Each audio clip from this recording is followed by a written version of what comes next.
Hi, Namaste, Jai Hind to everyone. It's such a great honor and privilege to be here on this podcast today. I'm here to share about myself. I'm not sure hero or not. That is something for audience to judge. But what I'm really interested is to add some value. Whatever 45 to 60 to 70 minutes you are gonna give to this conversation today, I hope I'll be able to add some value to it. And that's what my understanding and in the reason to join this podcast is talking about myself. It's not great, not that of a great journey, but I come from a low middle class family, born in Dombivli, which is the outskirts of a city called Mumbai. There was a very regular childhood, and my worldview was limiting. The reason to say this my worldview was limiting is because at a later stage in my life I discovered that I'm gay. But this truth about me was not revealed to me by nature at the early stages of my life. Or forget about this truth. I had no idea about the vocabulary of term LGBTQIA plus because I studied in Gujarati medium school till my 10th grade. My mom used to come and pick me up and drop to the school till the time I completed my last examination of my SSC board, the 10th grade examination, right? So my worldview was just limited to school to back to home and home to school. I had no idea what was existing outside that world. I had no idea what was happening in back benches, right? So the conversation on gender, sexuality, all of that did not exist in my world. And yet I discovered myself being different when I went to college. So when I look back at my life, I understand few things, and with these things breaks certain myths around being queer. The very first myth we come across, this is a Western import. People, children these days watch too much of Netflix, that's why they turn gay. Hello, I come from a low middle class family, and the only entertainment which was available to me growing up was DD1 and DD2. And there was no conversation on being gay. And yet, here I am discovering myself being queer, discovering myself being gay, discovering myself being gay and different, right? So when I look back at my life, when I reflect on it, the very first myth around it is not holding its truth. The second myth we come across around being gay is that sometimes children are molested and something bad happened to them. They don't have a safe childhood and that's why they turn queer. Well, I had a fortunate, very safe, healthy, protective childhood. Nothing like that happened to me, and yet I discovered myself being gay. Third myth around is that children at the younger age are experimentative, and that's why the easiest access in terms of sexuality is the same gender than the opposite gender. And then most of us generally when we experiment with our sexuality for the very first time happens to be from the same gender, and then if we are stuck to it and we started liking it, and that's why some children are just stuck to, some people are stuck to that phase itself and do not move on to the next stage of liking opposite gender. Well, again in this, I have no experience of sexuality till I completed my age of 17. So even this does not hold true to my living reality. The reason to break all this myth is because you will hear all these reasons across your bubble in which you are living in. Whether you are living in Bhagalpur or Bengaluru, you are living in Mumbai or in New York, some or other myth connecting to the reasoning behind being LGBTQIA, reasoning behind queer, will be told to you, whether it is told to you by your elders in your family or a colleague at the office or just some random social media post. I cannot claim to have the absolute truth, but at least as a gay man, when I look back and reflect on my life, I can tell you from that lived experience that all these reasons and myths which are told to you, which are called as reasons for being queer, none of them hold true to my life. So why am I queer? It is by nature. Just like colors of your eyes, just like color of your skin are decided by nature, hormones, and so many other scientific reasons, just that way, I am gay. Perfect. This sounds like a sound, like a voice of acceptance, Ankit. Somebody who has completely made peace with who they are, right? And I feel that level of content, that level of satisfaction coming from within your voice. I think that's so beautiful. But tell me, Ankit, how has it been for you in your own family? Did you face? Was it smooth? Was it rough? How was it? Till this date, although I'm so out and proud everywhere, I have not come out to my family officially. I never had a sit down conversation with my parents and my sibling that mom and dad sit, bhai sit, I want to tell you something, I'm gay. That conversation has never happened. The reason not to have that conversation is they never asked me. At the same time, they never stopped me from doing what I'm doing. I'm so out today. Like for an example, this conversation we are having right now today, my family is just sitting in next room. They can easily hear me, right? Acceptance and rejection may not come always in black and white. There could be grays in between, right? There could be a silent acceptance, especially when we reflect on a society like India's, when we reflect on a societies of developing world, in global south as we call it, right? Where we are so attached to the family values, we are much more attached to the idea of a certain set of living. There may not be an absolute acceptance just the way we may see it on television channel, right? So I always laugh sometimes, jokingly say that I never had a Netflix mom. Do you know what is a Netflix mom? A Netflix mom is the one where a child will come out to her and she will open her cupboard and get the best chiffon sari and say, let's go out for a dinner, beta. Right? That never happened to me. So I don't have a Netflix mom. But at the same time, I don't have a homophobic mom, right? She is what she is, and I'm completely fine with it. Our living reality is what makes us the world around us. And if we can find that comfort within that world, I feel we can be much more at ease with it. So I'm not in a constant struggle of an absolute white acceptance as far as it is not an absolute black rejection. Yeah, absolutely makes sense, Ankit. I think somewhere, even given the fact that our country is progressing slowly and gradually towards that larger level of acceptance in terms of gender, equality and intersectionality, etc. Why can't we give that pace to our own families, right? What's the harm in moving, ensuring that there is a little bit of graduation happening every single day of our lives. Perfect. I'm sure you have also studied or drawn parallels with the Western world, how things are there vis-a-vis how things are in our own country. So what's your take on that? To be very honest, I feel there's not much of a difference in terms of acceptance or rejection. This may be coming as a shock to many of your listeners, but as a person who has traveled across the world, extensively in the Europe in particular, I feel that, and also in Bharat, right? I've traveled in tier 2, tier 3 cities and villages as well. And I personally feel that I have found absolutely accepting, loving, caring families in villages in Rajkot's district called as Gondal in Gujarat. And I have found homophobic families even in Paris. Yes, like their reasonings, their ability to accept or reject may be at a different level, right? A person living in Gondal may not be able to articulate that why they accept their children just the way they are. They may not have a intellectual reasonings to express that.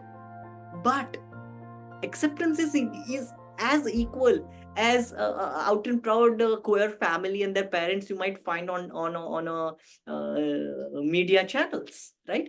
So I feel that acceptance and rejection is across. It is a global phenomena, and there is not much of a change. Yes, what we can do, the difference we can find is that the difference between West and India is that homophobia and transphobia of India or a queerphobia of India is, again, it's a very generalized statement, cannot be looked into from absolutes, but if I'm pushed to generalize, then I can say that homophobia, queerphobia, and transphobia of Bharat is homophobia, transphobia, and queerphobia out of ignorance and not hate. Let me explain.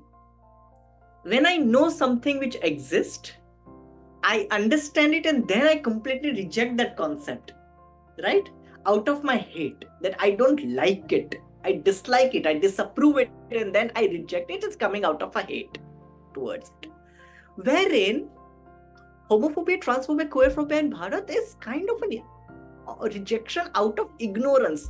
Not because they consciously understand the concept, intellectually understand the concept. It's just that they have never seen it. It is completely new to them. And when something which is absolutely new to you, which was never talked about, comes out in front of you, the very immediate natural reaction of human would be out of fear, right? And that fear of ignorance leads towards the phobia. And because this phobia is of ignorance, there is a hope for change. I'll give you a simple example. My mother, right? She did not knew the concept of somebody who is a cisgender male falling in love with another cisgender male. For all that existed in her worldview, in her living reality, was a male, female, and trans person. Somebody who comes on her door, claps, and asks for money. Or somebody she sees on a street, right? As a trijras culture, as we call it in India. This whole concept of gays and lesbians, somebody who's a cisgender male falling in love with another male, or a cisgender female falling in love with another female, not just physically but emotionally, as a companionship, was completely alien to her. Now she understands that concept, right? So I feel that then there is a space and room for dialogue and conversation. Much more in Bharat, much more in India, much more in global South than in a developed countries, where they already understand the concept on an intellectual level, on a concept level, and then they don't like it, whatever may be the reasons behind it, right? That is first. The second, if we go much more deeper level to it, a much more subtle layer to it, look at the stories which are told to us and the stories which are told in the West, right? The stories which are told in the West, which creates the culture, is that of absolutism, that this is the way to live, this is the book to abide by, this is the messenger. So when you have the messenger, the message, the way to live, and the promised land, there is very little room for diversity. Now you come back to India. What do we have? Do we have the book to follow? No. Do we have the messenger to listen to? No. Do we have the promised land? No. Do we have the way to live? No. We have so much of diversity in the stories and worldview we live in. This gives us the space for a diverse interpretation of the way of living, right? The beautiful example of that would be of a very simple ritual which you will find in all Indic religion, whether it's Jainism, Sikhism, Buddhism, and Jainism, Buddhism, Sikhism, and Hinduism, is of a pradakshina. What is pradakshina? Pradakshina, there could be multiple meanings behind it, again, because there is not the meaning of it. One of the meaning is you go to a temple and you circumambulate the deity. Now, deity is at the center. Now you ask a person who is standing at point A, looking at the deities, ask that person, what is your darshan? The English word for that would be the worldview. Sanskrit word for the worldview is darshan. What is your darshan? The person will describe the deity, their worldview, from a point of they are standing. Now, a person can stand at point B, a third person can stand at point C. And how many point of view can there be? There are n number of points on a circle, right?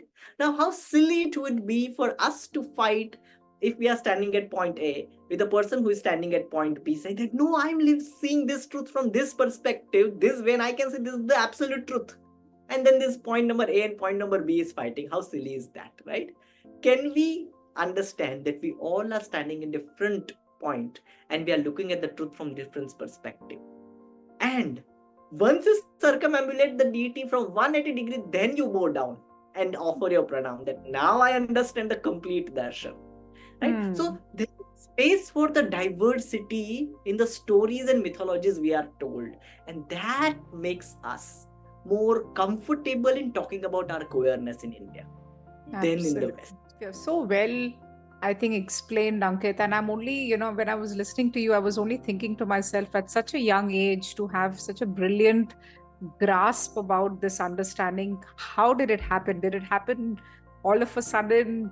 I'm just curious because, it definitely takes, in my belief, for a person to fall as many times to realize that, there is depth in life, right? And to explore the depth is the only way to surface out of that, that pit if one finds themselves in. So do you have a similar sort of a growth story? How did you come out to be who you are today? So if you're looking out for some bit in my journey, then yes, there was. At the age of 17, when I discovered myself being different, being gay, I was not able to accept myself. And I also understood that this is not something to be proud of at that time. And if this truth about me is revealed to the world, people will laugh on me. And not only that, I will be the reason of laughter and looked down upon even for my parents. My parents will be questioned as well, and I didn't wanted to bring shame to my parents. I didn't want to be the reason by which my parents have to look down in society.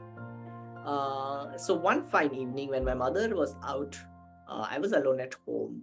I make this amazing chai with cardamom and extra milk, just the way I like it.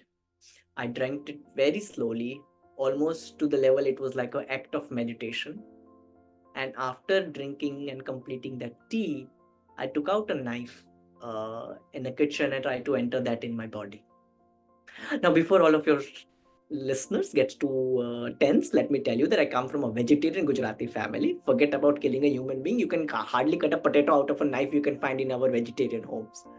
Right? So today at the age of 32, I can laugh on it. But for Ankit of age of 17, it was much difficult. I survived out of that act. Nothing happened. But then later I got to know about the Pride Parade which is happening in Mumbai. It was the very first Pride in 2009. I decided to go and decided to look at these people. Yet I am not the part of it, okay? These people was under quote unquote. And I looked at people who were they're celebrating something for which I wanted to end my life. And that day I decided if I cannot celebrate like them, at least I will not try to end my life. And from that day onwards, I started looking at much deeper meanings of life, that why am I here? What am I doing? And can I add value to the society around me so that no other Ankit and Ankita have to go through what I had went through? And that has been the journey since. So beautiful. In fact, I think, Ankit, I hope, as many people get to listen to what you're saying, and I'm sure you have had you've had the opportunity to speak in various forums. Having said that, I think my next question to you is, what is your area of focus today with what you're driving at? What is your professional journey like? Work is primarily focused on diversity, equity, inclusion. Now here I primarily focus on three verticals. The very first vertical is inclusion in education spaces. So I help school and colleges, teachers and educators understand that children come from diverse background. There are different set of children, and how do we make a learning experience for all of them inclusive, right? So I do capacity building of schools and colleges and educators and teachers in that area. Through workshops and curriculum development and things like that. The second area of focus, which takes a larger chunk of my time and effort, is DEI within the business space, wherein helping companies on their diversity, equity, inclusion journey, in which I provide end-to-end DEI solutions from policies to implementation of these policies and reviewing them measuring the impact and leading towards the tangible transformative change, right? So this is the end-to-end DEI solutions which I provide to the business organizations and corporate world. And the third area of focus is DEI within the faith communities, right? So I help cultural, spiritual organization to understand about diversity, equity, inclusion, especially the LGBT diversity, equity, inclusion, and make them sensitized towards it. So this is what my professional work area focuses on. I have done my MBA from NMIMS in Mumbai with the first rank in CSR, corporate social responsibility. So apart from DEI, I also do CSR consultancy of different companies and NGOs, communication work for them, and things like that. So yeah, that's what my professional portfolio looks like. Ankit, now these are big words to me, okay, because I take each of them very, very, very seriously. But it'll be really nice to, know your definition of the word inclusion. So, what does inclusion mean to you? Before we talk about inclusion, we need to understand the diversity. Look at the world around us. What is that thing which brings beauty to the world we live in? It is the diversity. We look at different colors, different fruits, different flowers, different shapes and size of people. Forget about everybody else. If you were forced to live with exact replica of yourself, would you be able to survive in that room even for 24 hours? Right? We are able to live in this world because the world is diverse. We find beauty in the world because the world is diverse. Now, when we appreciate that beauty, acknowledge that beauty, and celebrate the beauty of diversity, is called as inclusion. So diversity is about vividta in the world, but inclusion, Samavesh, is about accepting of this diverse beauty and recognizing that my life is becoming more beautiful because of this diversity, without which my life will become so boring. Like, very subtle and very, very simple level, without using any jargons. This is what diversity and inclusion means to me. It's about Perfect. recognizing the world is diverse, and this diversity brings beauty to my life. Absolutely. And I don't think it could have been better said, Ankit.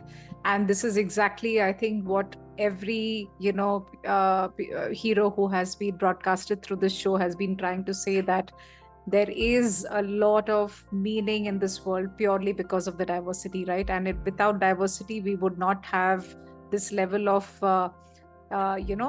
involvement in our lives. I think that is purely the reason why we need to not just include those we think need to be included but include everybody, right? And that is where we can find true meaning in every being, every person around us. Having defined inclusion, Ankit, what do you think, or why do you think there is this need to create awareness about more inclusion and accepting the diversity that is around us? What do you think is the need for this? The reason to keep talking about diversity, equity, inclusion is because without a reminder, a social transformation on a collective level will not happen, right? How many times we need to keep reminding ourselves that we need to take steps and not take lift? And that's why we have those smartwatch reminders, right? That you need to take a sip of water. It's time for you to walk and complete. So it is it's something which we want us to make it to habit. We need a reminder on individual level. Same applies to the society as well. If we want society to recognize diversity, if we want society to becoming more inclusive, we need to keep reminding ourselves about those values. It's very easy for us to go back to the basic level of animal living, wherein I look after for myself, wherein the most strongest will survive. But that is jungle. That is not civilization. वो अरण्य है. वो संस्कृति नहीं है. If we want to call ourselves civilized, if we want to call ourselves from jungle to Sanskriti, then that means even the weakest one will have its own way of living and would be protected without any fear. Even the weakest one, even the smallest one, even the most marginal one can find their full potential if we are calling ourselves as a civilized society. And for this civilized society to continue, it requires the reminders of different value systems constantly. Absolutely. Just the way our smartwatches are constantly reminding us to be better person in terms of our health, DEI conversations are reminder to the society on a collective level that we can be our better self.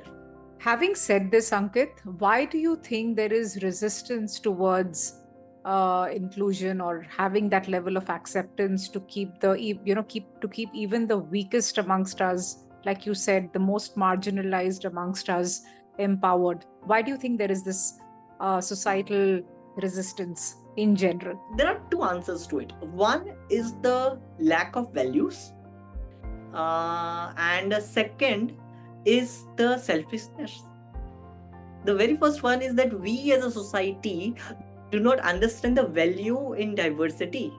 The society which will not understand the value in diversity will not recognize the importance of it. And second thing is, we are just looking out for ourselves and not somebody else. So when we become selfish, we can make sure that our tomorrow is secure, but definitely not the day after tomorrow.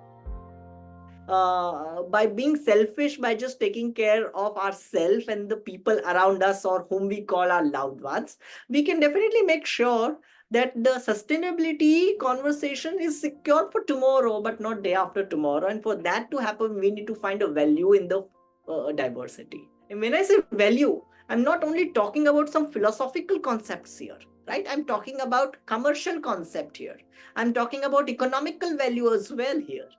Like for an example, when I talk to business world, I tell them that look, I am talking about LGBT inclusion within the business space, not from a perspective of some philanthropy, not from a perspective of this is the good thing to do. Of course it is a good thing to do, it is a philanthropic thing to do, it is a value, it is the most good thing to do. But I'm not requesting this kind of emotional side of yours. I'm really talking from a business perspective that any given population, there would be around 5 to 8% of queer population.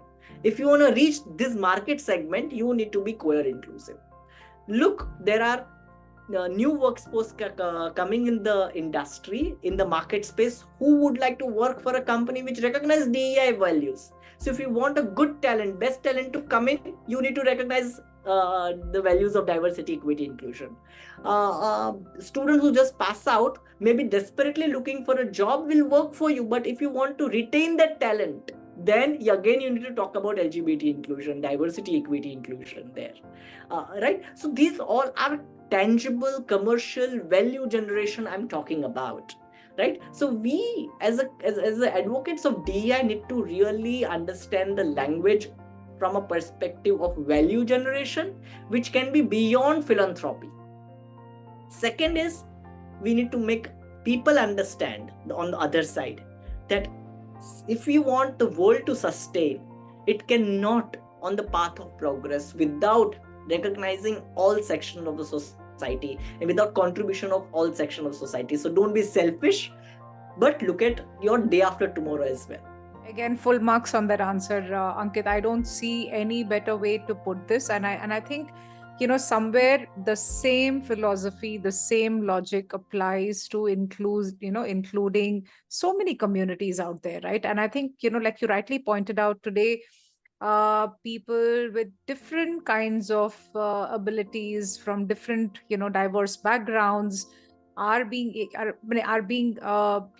kept away from the mainstream workforces, mainstream sustainable livelihood procurement methods, purely because of the neglect that they face from the larger section of the society. And I think that is the need for us to raise the voice, that why do we all deserve equality in some format, right? In terms of our approach to education, and in our approach to employment, in our approach to healthcare access, even. Brilliant. If I may ask you, Ankit, this is again, a very large spectrum of social responsibility that we are all focusing on here. But what is your specific ask from people who are listening to you, how do you feel they can contribute to this area of focus that, or the areas of focus that you are working with today? Well, let me answer that question in a specific, tangible way rather than answering that on a philosophical way. So depending on the position you are holding, first of all, we all hold some area of influence. Try to use that area of influence to talk about inclusion, right? So if you are a CEO, if you are a business leader, if you are in a board member of some company or organization wherein you have much more power, I would highly encourage you to have DEI conversation, active DEI conversation within your workspace or whichever institution you are heading, right? Second would be that when you invite people from outside, also understand that they are coming out of their own time and efforts. I am tired of getting invitation to give a talk at colleges, schools, which is perfectly fine, but even corporates for free. I'm like, why? Why will I come and give my professional expertise on DEI, which I have learned over a period of last 10 years, doing capacity building of over 45 companies today, just for free because this is something good thing to do. No, of course it's a good thing to do, but then you need to understand the value of it. If you're not ready to pay to your speakers, your capacity builders, how will you show your commitment towards the real DEI journey? How will I feel that yes, my time is being valued, or it is not just a tick mark for you to do because your headquarters in New York or Hong Kong are asking you to do. Correct? So use your area of influence if you are a CEO or a board member or in a leadership position in any organization. Make sure that there is a DEI conversation which is happening. Second is, use that conversation, put that in a language people relate to. Don't force them. Many times what I find in Indian business scenarios, that they cut copy paste what is happening in their headquarters in the West, which may really not work in India, right? So I feel there needs to be a conversational approach towards DEI conversation, which is so different than the West, right? And this is a mistake sometimes even DEI experts like me does in India, right? We just copy paste what is happening in America. We think that it will work. It may work in Bengaluru, but it will not work in their factory outlets in somewhere in the rural parts of Tamil Nadu, right? So we need to have an Indian approach to DEI, which is much more conversational, which is much more empathetic, which has much more space for diversity within the DEI conversation. Let not make DEI conversation also the commandments, like there is no negotiations with it, right? There needs to be understood that what DEI work in Maharashtra will not work in Karnataka, will not work, definitely will not work in Manipur, right? So we need to have a customized DEI programs for the different sectors and different geographies, right? So this is the first thing I would like to say to the people who are listening in the power, in the position of power. Now to the second side of the business, right, which are the implementation or a larger workforce, right? So look, I understand that you may not have a ability to force the change, right? But at the same time, you still have some area of influence. It doesn't matter how many followers you may have on Instagram, whether it's 100,000 or just 100 or 10 people of your family who are following you, or in a WhatsApp groups you are part of, whether at work or family or friends.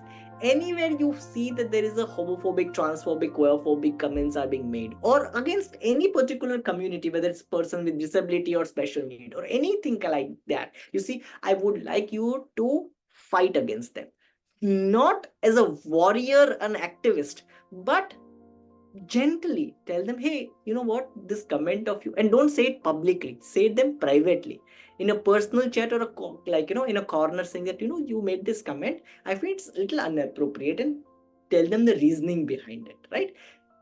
Go with the space of that you are there, wherein you can understand their point of view, at the same time you don't agree with their point of view, with empathy, right? Reach out to them and explain them that how they are wrong, and if they still continue, then you can call them out or whatever, because I personally believe that rather than calling out people, we need to call in people. Rather than being confrontational when you see something wrong, can you have a conversation? This is my way of advocacy and activism, right? So have a conversation with people who disagree with you on DEI conversations, on inclusion, and see the slow change which is happening. Third would be the larger public in general, right? You don't need to really be an activist to support DEI conversation. In whatever capacity, wherever you see, you can push the envelope slowly and steadily. Try to do that, right? It could be as simple as having a conversation on it at your lunch table, in your workspace while having sutta break with your friends and colleagues, or at a water dispenser or a coffee space in your office, right? Or in your colleges and schools, wherever you are. Hey, you can definitely discuss the Supreme Court case on marriage equality and how now government is asked to look into it by the Supreme Court, right? You can have a conversation on how take a pride in India, that India is the one, the one of the rare South Asian country in our neighborhood which has at least decriminalized homosexuality, right? Look at Pakistan, or in Bangladesh, right? Things are much more worse than us, right? So take pride in that and acknowledge. Start a conversation somewhere. At least that conversation will lead to somewhere. The reason to say this, and I'll end there here, we can learn social change from a very beautiful example of women empowerment, in particular, women going out and working. How did that change happen? Around 100 to 150 years ago in India, Rangabhumi, as it called is in Maharashtra, which is primarily a theatre community. There were 3 theatre communities which were very, very robust and very thriving at that time. Marathi Rangabhumi, Gujarati Rangabhumi, and Bengali Rangabhumi, the theatre community, right? At that time, it was considered as a taboo for women to go out and work or women to perform in public, right? So it was a male characters who used to act as a female on theatre and used to perform those dramas, right? So if you can find some old 100, 150-year-old dramas, cassettes, you can see that a female are playing. So even that was true for, if you remember, Rama Leela, wherein Sita, who was performing the character of Sita, the character would be male who would be performing as a Sita Devi in a Rama Leela, right? Because female going out on a stage and performing was considered as taboo. Female going out and work was a taboo. How did that change? Slowly and steadily, the same storytelling platform started showing us that women can go out and work. So women were shown on Rangabhumi. The stories which were told, the Naval Kathas we read, short stories and all that, which was literature which was told to us, wherein there were characters of women going out and working. Then the Bollywood comes in, and in that we started seeing women in formal dress, in going out to 9 to 5 office jobs, right? In old movies of 60s and 70s and so on and so forth. And today, we have reached to a point, at least in our Gujarati community, if you're a woman who is not working, you can hardly find a groom for them, right? I mean, now the family wants the woman to definitely also be the economically contributing member of a family, and not just somebody who's sitting at home and doing food and taking care of home and all of that thing, right? For that we will keep by, but you go out and work, right? How did this 360-degree transfer or 180-degree transformation happen? The stories happened by somebody telling us a different story to start with, stage number 1. Stage number 2, somebody in our known circle, maybe it is far away, started going out and working. So we got a relatable story. And slowly and steadily at stage 3, those examples came closer and closer to our home. So maybe somebody in our neighborhood woman was going and working, maybe as a teacher or a nurse or whatever, right? To start with typical quote unquote woman's work. Again, I completely disagree with that, but putting it in a stereotype, right? And then doing other work as well, right? And slowly and steadily, we started seeing immediately in our family also women started going out and work.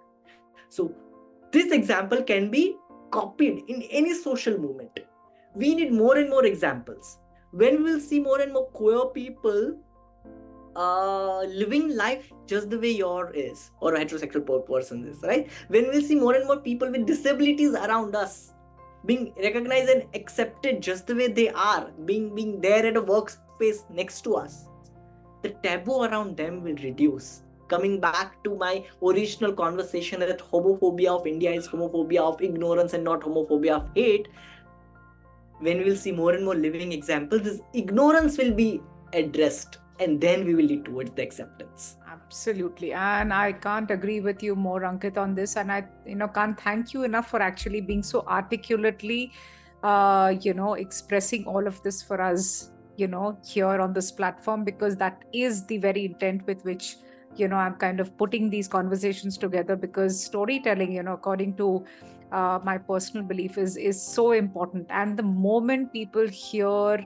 stories, and people leading by example, I think, all this ignorance that lies, all these silent conversations which are kept aside, they can actually take shape into something bigger and better for our tomorrow. So Ankit, I can only say that, one podcast is not going to be enough for such conversations. We will have to meet once again, and probably for as many times as possible, because this is an ongoing journey.